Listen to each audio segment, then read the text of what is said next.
আসসালামু আলাইকুম। Two sons মম কিচেনে আপনাদের সবাইকে স্বাগতম জানাচ্ছি। আজকে তৈরি করছি অসম্ভব মজার চিকেন পাস্তা।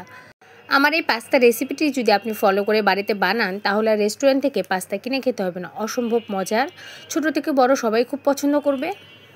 খুব সহজভাবে আজকে রেসিপিটি আপনাদের দেখানোর চেষ্টা করেছি। আশা করি আপনাদের সবার ভালো লাগবে।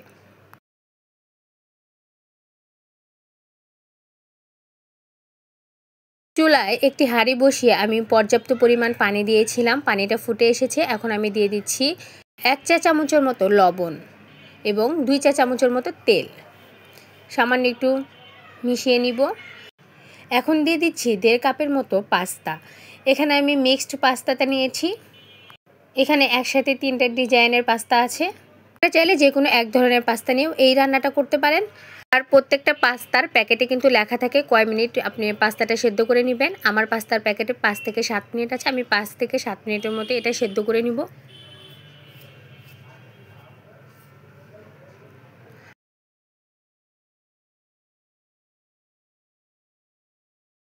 পাস্তা কিন্তু খুব বেশি সেদ্ধ হলে সেটা খেতে ভালো লাগে না। এই বিষয়ে একটু খেয়াল রাখবেন, খুব বেশি যেন ওভার কুক না হয়ে যায়।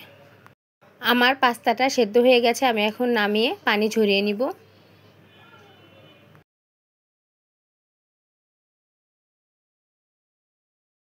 রান্না শুরু করার আগে আমি এখানে একটা সস বানিয়ে নিব। এখানে আমি 1 টেবিল চামচ সয়া সস, 1 চা চামচ টমেটো সস, 1 চা চামচ চিলি সস এবং হাফ চা চামচ চিনি, এই সবগুলো আমি একসাথে মিশিয়ে নিব। চিনিটা যাতে গলে যায় ভালোভাবে মিশিয়ে একটা সাইডে রেখে দিব, তাহলে আমার পরবর্তীতে রান্না করতে সুবিধা হবে। এখন চুলায় আবারও একটি হাঁড়ি বসিয়ে আমি এখানে দিয়ে দিচ্ছি 3 টেবিল চামচের মতো তেল, 1 চা চামচ রসুন কুচি। রসুনগুলো হালকা একটু ভেজে নিব যাতে রসুনের কাঁচা গন্ধটা চলে যায়। রসুনগুলো ভাজা হয়ে গেলে এখানে আমি দিয়ে দিব গাজর। আমি এখানে হাফ কাপের মতো গাজর কুচি নিয়েছি, পাতলা করে কুচি করে নিয়েছি। গাজরটা দিয়ে আমি 2 মিনিটের মতো ভেজে নিব। এই সময় কিন্তু চুলার আঁচটা আপনার মিডিয়াম টু হাই থাকবে। চুলার আঁচটা যদি আপনি কমিয়ে রাখেন তাহলে কিন্তু আপনার পাস্তার টেস্টটা ভালো আসবে না। এখন আমি এখানে দিয়ে দিচ্ছি হাফ কাপের একটু বেশি হবে ক্যাপসিকাম। এটাও আমি পাতলা করে কেটে নিয়েছি। ক্যাপসিকামটা দিয়ে আমি আরও 1 মিনিটের মতো ভেজে নিব।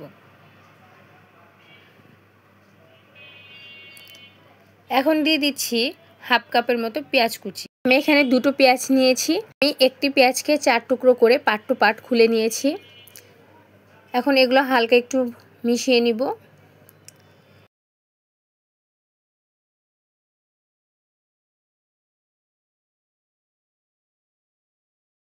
এখন সেদ্ধ করে রাখা পাস্তাগুলো দিয়ে দিচ্ছি। পাস্তার প্যাকেটের ভিতর যে মশলা থাকে সেখান থেকে আমি 1 প্যাকেট মশলা এখানে দিয়ে দিচ্ছি। একটু ভালো করে মিশিয়ে নিব। যে সসটা বানিয়ে রেখেছিলাম সেটা দিয়ে দিচ্ছি।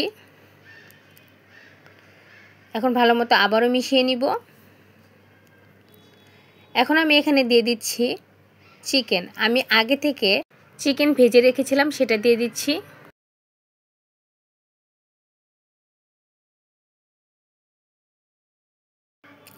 এখন দিয়ে দিচ্ছি 2টো ডিম। আমি ঝুরো ঝুরো করে 2টো ডিম ভেজে রেখেছিলাম। এই পর্যায়ে এসে লবণটা একটু টেস্ট করে নেবেন যে লবণের প্রয়োজন আছে কিনা। যেহেতু আমরা সস ইউজ করেছি সেই ক্ষেত্রে এটাতে পর্যাপ্ত লবণ আছে। এখন দিয়ে দিচ্ছি 5-6টে কাঁচামরিচ এবং 1 চা চামচ গোলমরিচের গুঁড়ো দিয়ে খুব ভালো করে মিশিয়ে নিব। আরও 1 মিনিটের মতো এটা ভেজে নিব। ব্যাস তৈরি হয়ে গেল আমার অসম্ভব মজার চিকেন পাস্তা। এই পাস্তাটা বিকালের নাস্তা অথবা বাচ্চাদের টিফিনেও দিতে পারবেন। বাচ্চারা খুব মজা করে খাবে। আমার রেসিপিটি ভালো লাগলে লাইক, কমেন্ট এবং শেয়ার দিতে ভুলবেন না। আজকে এখানেই বিদায় নিচ্ছি। আল্লাহ হাফেজ।